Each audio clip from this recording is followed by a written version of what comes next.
O texto está no livro de Esdras, capítulo 9. Nós vamos ler do versículo 1 ao versículo 6.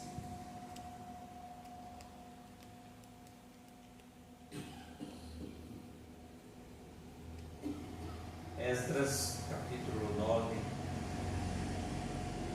do versículo 1 ao versículo 6. Estou lendo a revista atualizada.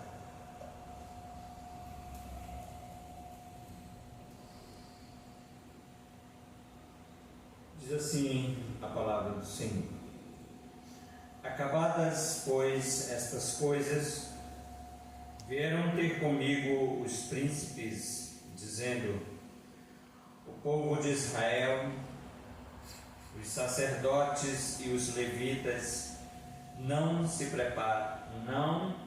separaram dos povos de outras terras com as suas abominações, isto é, dos cananeus, dos heteus, dos ferezeus, dos jebuseus, dos amonitas, dos moabitas, dos egípcios e dos amorreus.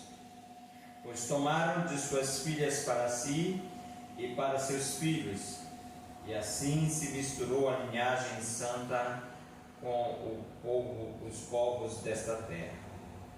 E até os príncipes e magistrados foram os primeiros nesta transgressão. Ouvindo tal coisa, rasguei as minhas vestes e o meu manto, e arranquei os cabelos da cabeça e da barba, e me assentei atônito. Então se ajuntaram a mim todos os que tremiam das palavras do Deus de Israel, por causa da transgressão do cativeiro. Porém, eu permaneci assentado atônito até o sacrifício da tarde.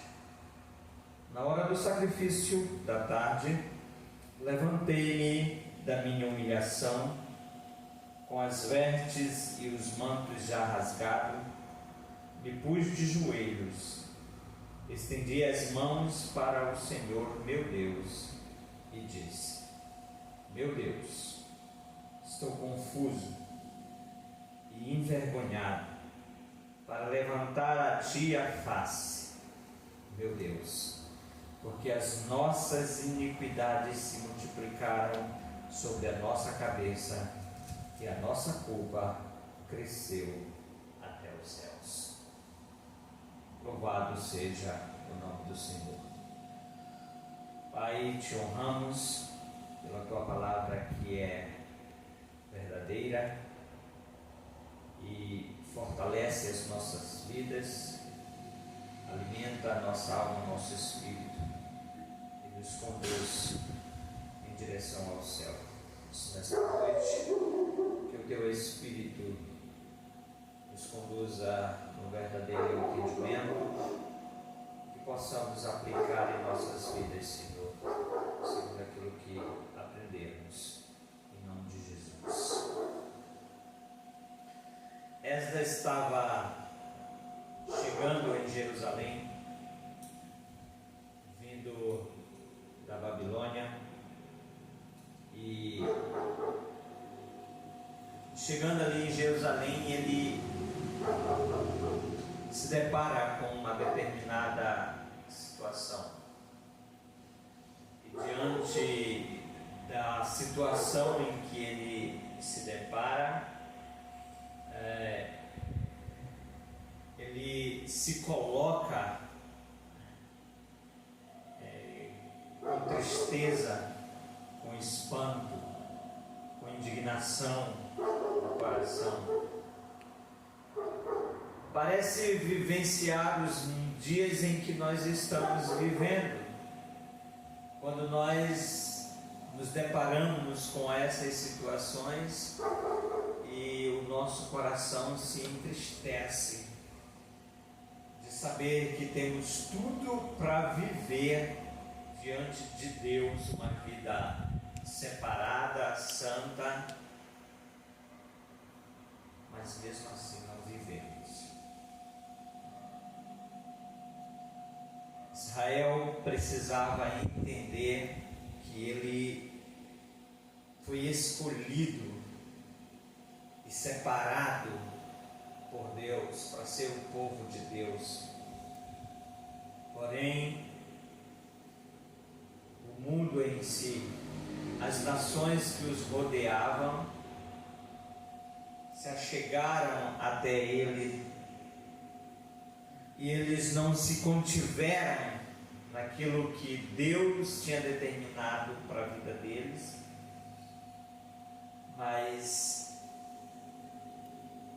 se colocaram da mesma forma e mancharam assim as suas vidas, fazendo que aquele povo longe de Deus também praticava. O mais difícil de tudo isso para Esdras foi ver que os sacerdotes e os levitas, também que os príncipes ali de Israel, que eram para ser exemplos, foram, vamos dizer assim, uns dos primeiros a se corromperem e a se juntarem com as outras nações e assim cometerem abominações diante do Senhor.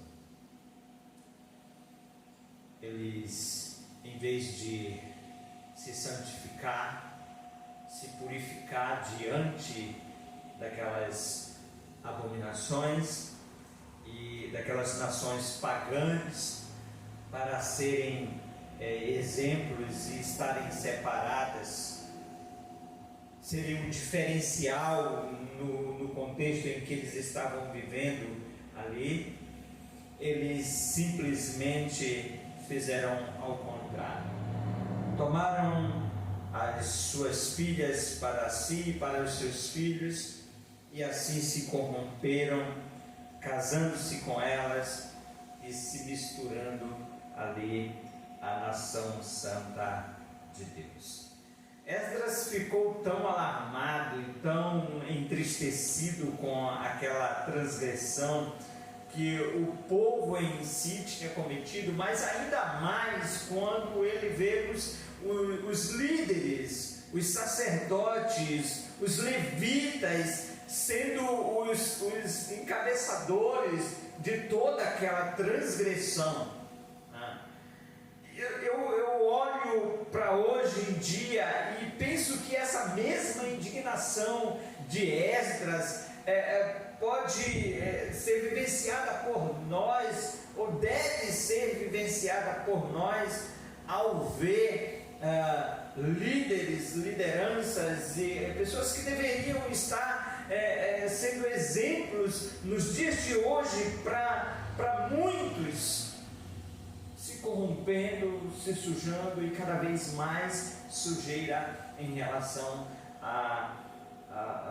às abominações deste mundo, né?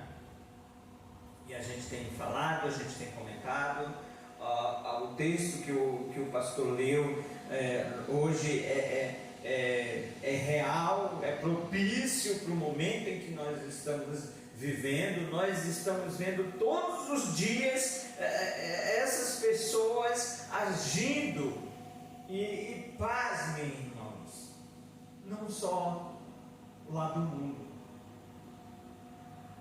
A gente ainda nesse sentido tem visto pessoas que se dizem de Deus, da igreja, do povo de Deus, cometendo também as mesmas torpezas. Vai a vez.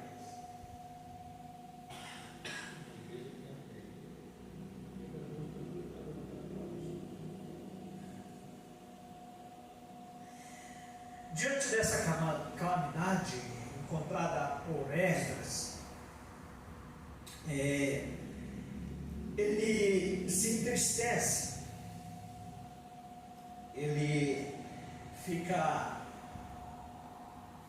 assustado, se é o que pode dizer, em relação a toda essa situação vivenciada pelos israelitas ali, de uma desobediência contra aquilo que Deus tinha determinado, para que eles não viessem a se misturar, mas viverem separadamente para Deus, sem se misturar com outras linhagens.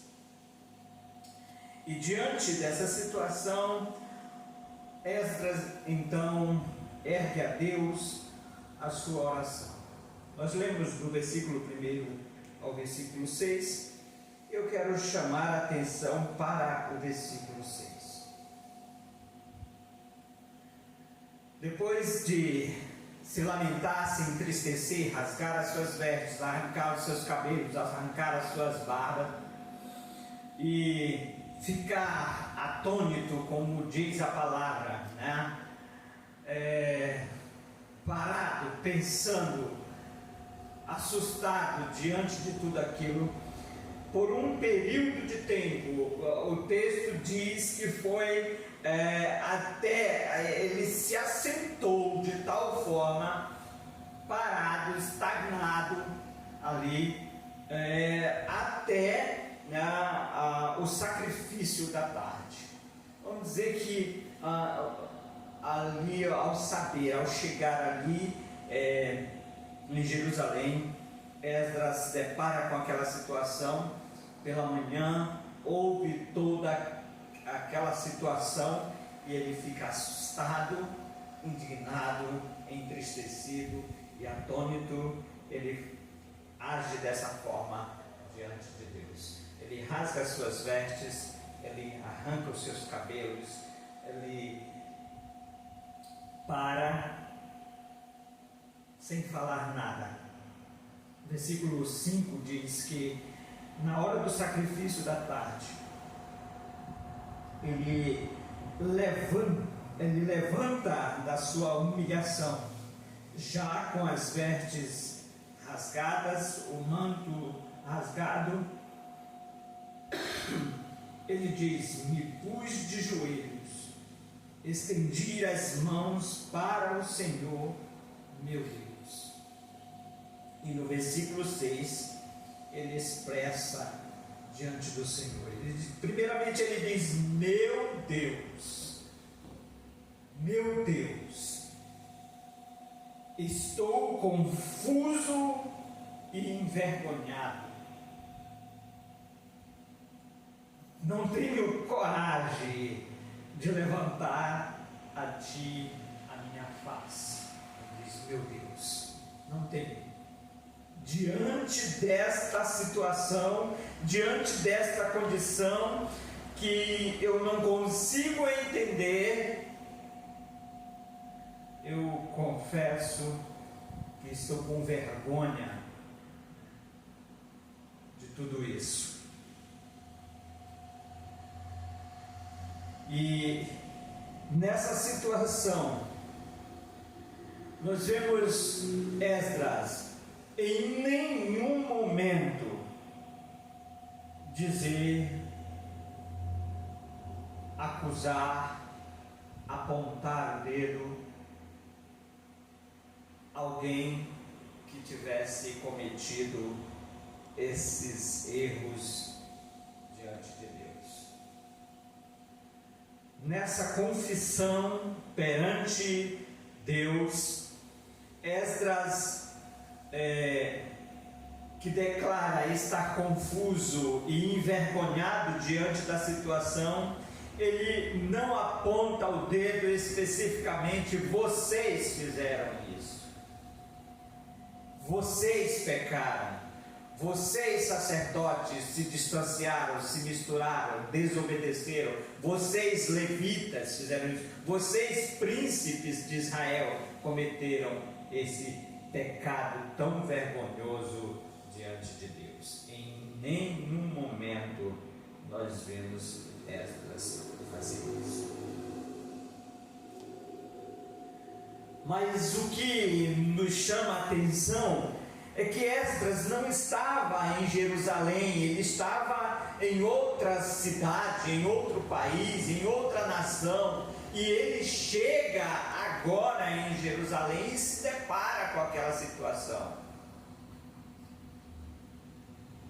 Em toda a história a respeito de Esdras, nós vemos que ele vive em outro lugar, em outra nação, em uma nação pagã, mas nós vemos um homem que vive uma vida diante de Deus.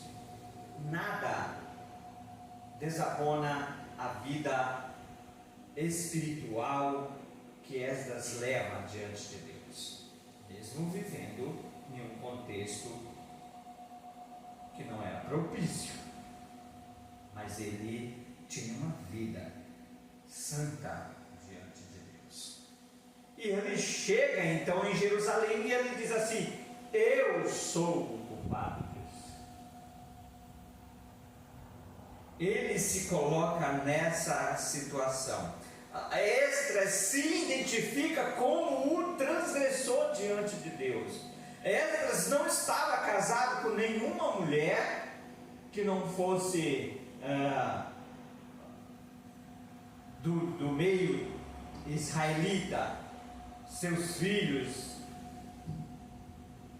os seus, mas ele diz aqui: nós fizemos isso, nós cometemos isso, nós transgredimos, a culpa é nossa, é minha,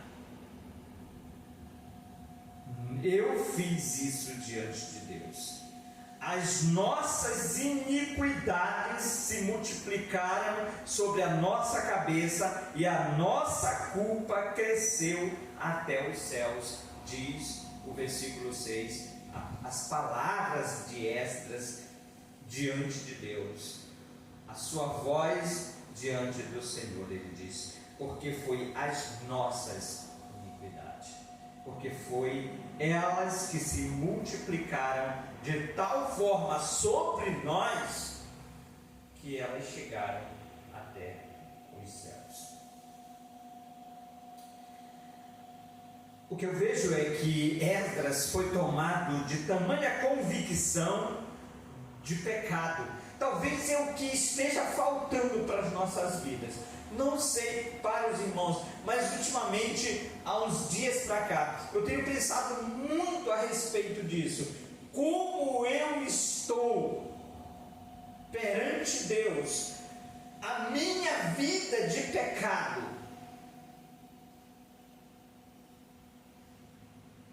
Às vezes a gente perde muito tempo apontando o dedo ou vendo os erros e os pecados dos irmãos e não olha para nós mesmos. E cometemos o erro de ficar julgando em vez de se colocar nessa situação. Acredito que Esdras não cometeu esses pecados, mas ele diz: são as nossas iniquidades que se multiplicaram sobre as nossas vidas, sobre as nossas cabeças, e a nossa culpa cresceu de tal forma que chegou até perante Deus, perante os céus. Ele não olha desculpas, ele não coloca-se se desculpando: foi por isso ou foi por aquilo, mas Esdras aqui é tomado por essa convicção. Ele não busca nenhum tipo de subterfúgio ou desculpas mediante a situação, mas Esdras admite a sua culpa, ele admite essa culpa diante de Deus e confessa as suas transgressões. Ele admite diante de Deus, por causa dessas culpas, que o castigo dado por isso foi muito menos do que eles mereciam receber. Nós somos tão culpados, mas tão culpados, e essas nossas iniquidades, elas cresceram de tal forma que chegou até o céu, e o castigo que nós estamos tendo, templo destruído, cidade destruída, tudo arruinado, tudo isso que está acontecendo, ver Jerusalém destruída dessa forma, ver o templo, a casa de Deus destruída dessa forma, ver o povo longe das leis, sem conhecer as leis de Deus, que eles estavam vivendo ali, mas eles praticamente precisavam ser ensinados novamente a respeito da lei de Deus, porque eles não conheciam mais as leis de Deus. Então, se conheciam, nem se lembravam mais. E esta está ali para fazer essa reforma, né? Não só do templo, mas está ali para estabelecer novamente o sacerdócio ali, fazer a restauração do templo, né, de Deus, restabelecer ali a forma sacerdotal de cultuar a Deus e ensinar para o povo as leis de Deus, que parecia que estavam sendo esquecidas aqui.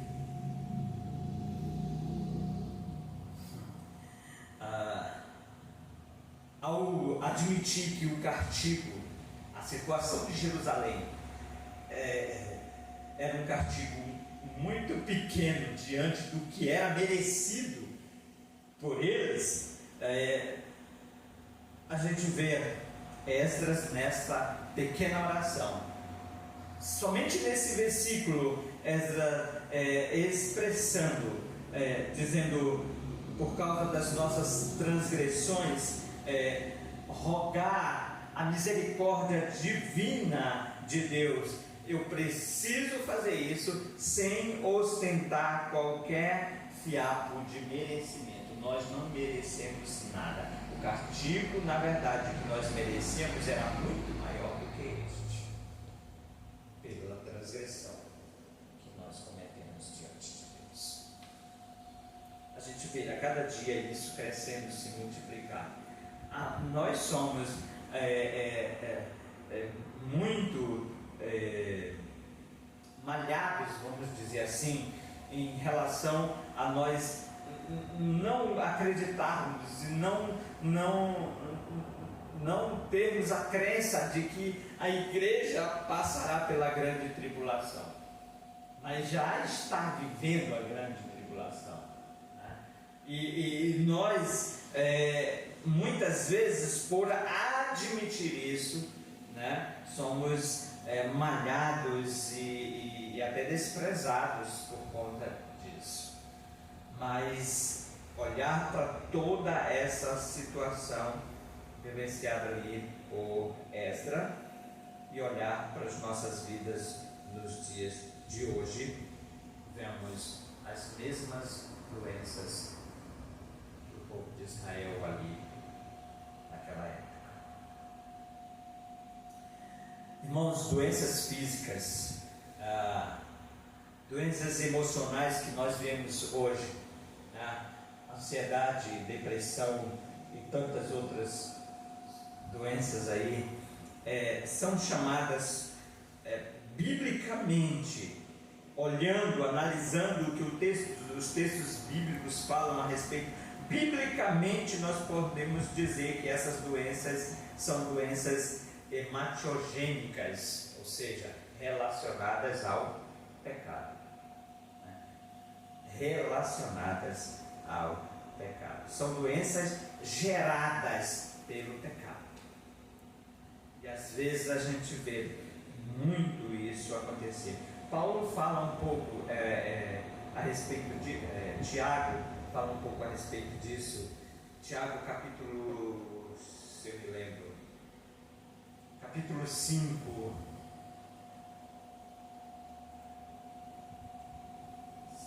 (5:16), se não tiver aí, pode colocar, eu acho que é isso. Ele Diz assim: confessai as vossas culpas uns aos outros e orai uns pelos outros para que sareis. A oração feita por um justo pode muito em seus efeitos. Praticamente, Tiago está dizendo que a confissão é o fruto do arrependimento. E a confissão falada por Tiago, expressada nessa condição aqui em que nós estamos falando, não é literalmente chegar e confessar: os meus pecados, eu fiz isso e fiz aquilo, como a gente muitas vezes foi ensinado no passado, né?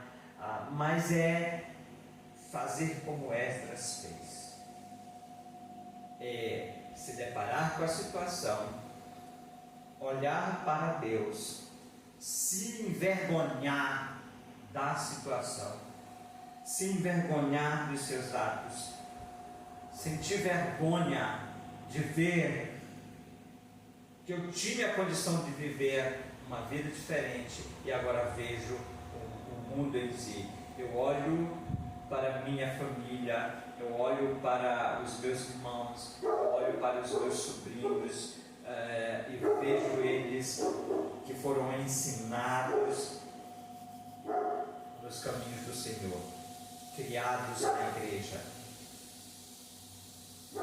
hoje se corrompendo, se sujando cada vez mais, não querendo nada com Deus. Mas a aplicação para nós aqui é fazer como Esdras fez. Dentro dessa vergonha diante de Deus, de até erguer a sua cabeça e olhar a face diante de Deus, ele diz: por causa das minhas iniquidades que se multiplicaram, as nossas iniquidades se multiplicaram sobre as nossas cabeças e a nossa culpa cresceu até o céu. A confissão, sendo fruto do arrependimento, é a porta de entrada para o perdão e a cura, para sarar esta terra ferida, cheia de erros e pecados. Nesse texto de Tiago, diz que há muitas pessoas que estão doentes e que precisam ser tratadas com este remédio. Não com um remédio físico, não por uma cirurgia, mas por um remédio espiritual, uma restauração. E isso só é possível se houver verdadeiramente um reconhecimento de pecado e um arrependimento sincero no coração. Uma confissão sincera, não apontar o dedo, mas olhar para si e dizer: eu tenho tanta coisa que precisa ser mudada, transformada. Eu tenho possibilidade de viver uma vida santa diante de Deus, porque eu não vivo por causa dos meus pecados, por causa das minhas iniquidades, que têm se multiplicado de sobremodo sobre mim, que tem chegado até diante de Deus. Ver essa geração de hoje não querendo nada com Deus entristece, né, as nossas vidas. Olhar para os meus filhos, hoje eu tenho orado muito pelos meus filhos, e Deus sabe de todas as tribulações vivenciadas, mas diante disso eu fiquei tão feliz domingo, e Deus me fez ver isso, e domingo na pregação, depois na oração feita aqui pelo pastor, e eu estava ali atrás e eu vi o meu filho chorando ali atrás, orando a Deus assim com uma intensidade e a lágrima descendo no rosto dele. Eu não falei nada para ninguém, nem falei para ele. E a gente seguiu conversando. Chegando em casa, eu liguei a televisão no YouTube e coloquei lá no Gedeões ao vivo, e a gente estava assistindo. Ele sentou do meu lado e começou a conversar, a comentar. E depois a gente, numa conversa, ele começou a falar para nós a respeito de que desde pequenininho, ele diz assim, ele falou assim, foi uma alegria para mim ele dizer para mim assim, desde pequenininho que eu sinto que eu tenho um chamado. Não, ele falou, mas que chamado? A gente perguntou, né? Ele disse assim, eu sinto que eu fui chamado, que eu sou chamado para pregar. Isso arde no meu coração, isso tem algo que me chama nesse sentido. E eu fiquei tão feliz, mas não expressei essa felicidade, né? Mas Deus sabe da alegria que naquele momento o meu coração queria saltar, pular, né? Em relação a isso, de ver ele com 19 anos e depois de ver ele chorando diante de Deus em uma oração e ele expressar isso, desde pequenininho que eu sinto que eu tenho chamado, e agora ele falou, e agora eu sei que o meu chamado, essa chama que arde, é para pregação, é para pregar, é para falar de Deus. Amém. Eu sinto isso, né?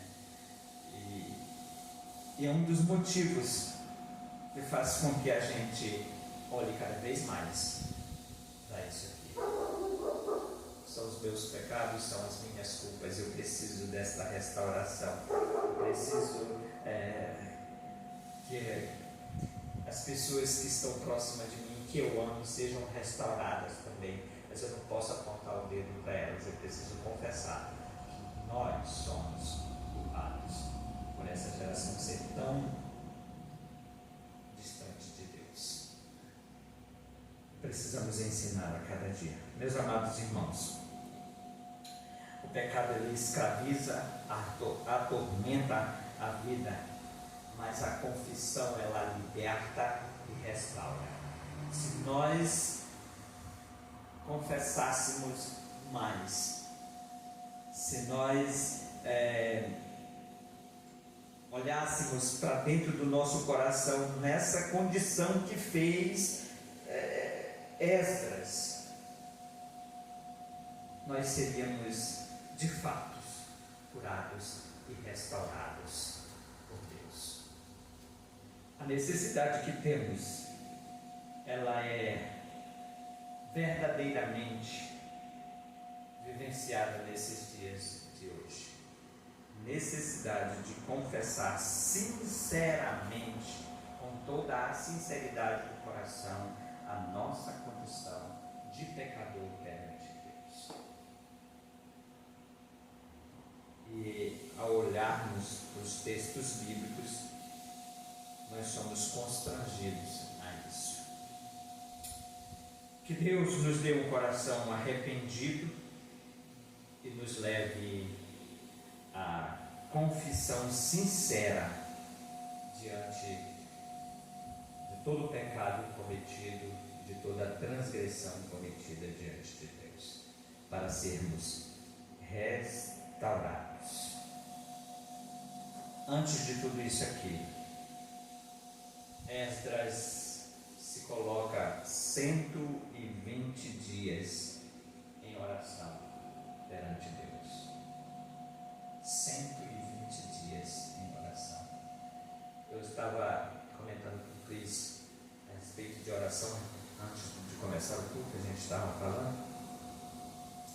E estávamos falando, eu ouvi, por exemplo, o bispo Walter dizer que a gente foi levado, ensinado a orar, que oração nós precisamos ter palavras bonitas, palavras né, e uma oração extensa de 1 hora, 2 horas, 3 horas, e pelo contrário, isso aí foi algo que foi implantado em nós, mas nós precisamos orar constantemente, e orações pequenas, poucas palavras, mas constantemente, uma vida diária de oração perante Deus.